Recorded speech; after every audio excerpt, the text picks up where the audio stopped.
IPL 18 సీజన్లో Gujarat Titans దుమ్ము రేపుతుంది. So ఇప్పటికే వరుస విజయాలతో టాప్ ప్లేస్లో ఉన్న గుజరాత్ తాజాగా ఈడెన్ గార్డెన్స్ వేదికగా జరిగిన మ్యాచ్లో కోల్కతా నైట్ రైడర్స్ చిత్తుగా ఓడించింది.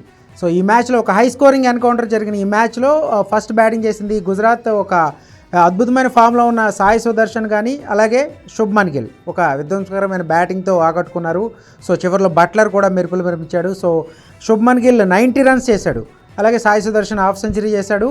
సో చివరిలో బట్లర్ కూడా ఒక ధాటిగా ఒక మంచి ఇన్నింగ్స్ ఆడడంతో 198 పరుగులు చేసింది కోల్కతా నైట్ రైడర్స్. సొంత గడ్డ మీద వాళ్ళ బౌలింగ్ అటాక్ని ఎదుర్కొని గుజరాత్ ఒక భారీ స్కోర్ అయితే చేసింది.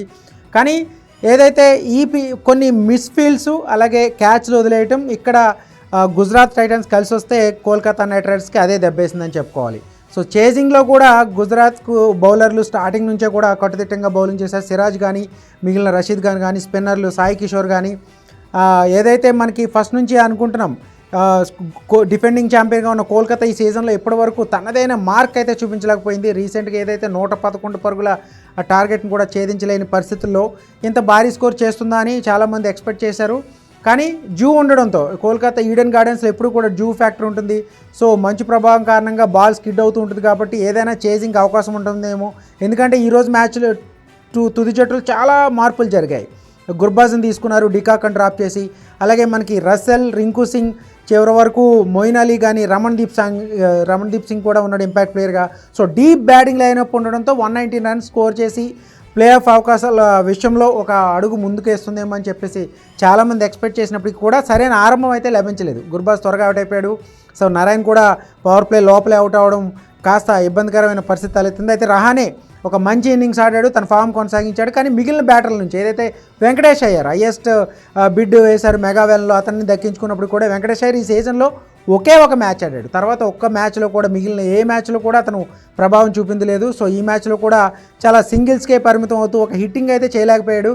సో రింకు సింగ్ కానీ అలాగే రసెల్ కానీ చివరిలో ఏదైతే మొయిన్ అలీ కానీ వెంటనే అవుట్ అవ్వడం, ఎప్పటికైతే ముఖ్యంగా స్పిన్ ఏదైతే రషీద్ ఖాన్ ఈ సీజన్లో స్టార్టింగ్ మ్యాచ్ల నుంచి కూడా పెద్దగా ఆకట్టుకోవాలి. రషీద్ ఖాన్ మళ్ళీ మెల్లిగా ప్లే ఆఫ్ దగ్గరికి వచ్చే టైంకి ఫామ్లోకి వచ్చినట్టు మనకి కనిపిస్తూ ఉంది. స్టార్టింగ్లో సిరాజ్ కూడా అలాగే ఉన్నాడు. సో రషీద్ ఖాన్ ఒక మంచి ఫామ్ అందుకోవడం, స్లో బౌలింగ్తో తను అద్భుతమైన కీలకమైన వికెట్లు తీశాడు. అలాగే ప్రసిద్ధ్ కృష్ణ కూడా ఒకే ఓవర్లో 2 వికెట్లు తీశాడు. మొయిన్ అలీతో పాటు మిగిలిన వికెట్లు తీయడం అంటే ఇక్కడ కంప్లీట్గా కోల్కతా బ్యాటర్ల వైఫల్యం స్పష్టంగా కనిపించింది. వాళ్ళ పేలవైన బ్యాటింగ్ ఈ మ్యాచ్లో కూడా కంటిన్యూ అయింది. సో గుజరాత్ టైటాన్స్ ఈ సీజన్లో మిగిలిన జట్లతో పోలిస్తే గుజరాత్ టైటాన్స్ అన్ని విభాగాల్లో కూడా చాలా కాన్ఫిడెంట్గా ఆడుతూ ఉంది. సో అది బయట వేదిక అయినా కావచ్చు, అవుట్డోర్ ఇండోర్ అయినా, తమకి సంబంధించిన హోమ్ గ్రౌండ్లో అయినా కావచ్చు, ఏవే గ్రౌండ్లో అయినా కావచ్చు. సో గుజరాత్ టైటాన్స్ తమ ఫామ్ అనేది కంటిన్యూ చేస్తుంది. సో ఈ సీజన్లో 6వ విజయం అంటే 12 పాయింట్లు సాధించిన తొలి టీమ్గా నిలిచింది. సో టాప్ ప్లేస్లో తన ఫామ్ అనేది కంటిన్యూ చేస్తూ టాప్ ప్లేస్లోనే ఉంది. సో ప్లే ఆఫ్కి ముందు ఫస్ట్ ప్లేస్ అనేది చాలా ఇంపార్టెంట్. ఎలిమినేటర్ ఒకవేళ తొలి క్వాలిఫైర్లో ఓడిపోయినప్పటికీ కూడా ఇంకొక అవకాశం ఉంటుంది కాబట్టి మ్యాక్సిమం టాప్ ప్లేస్ కోసం ఏ టీం అయినా ట్రై చేస్తూ ఉంటారు టాప్ 4లో ఉన్న టీమ్స్లో. సో ఈ విషయంలో గుజరాత్ టైటన్స్ ప్రతి మ్యాచ్ కూడా తమ గేమ్ని ఇంప్రూవ్ చేసుకుంటూ ఉంది. సో ముఖ్యంగా సాయి సుదర్శన్ కానీ అలాగే గిల్ కానీ బట్లర్ కానీ ఈ ముగ్గురు కూడా బ్యాటింగ్లో కీలకంగా ఉన్నారు.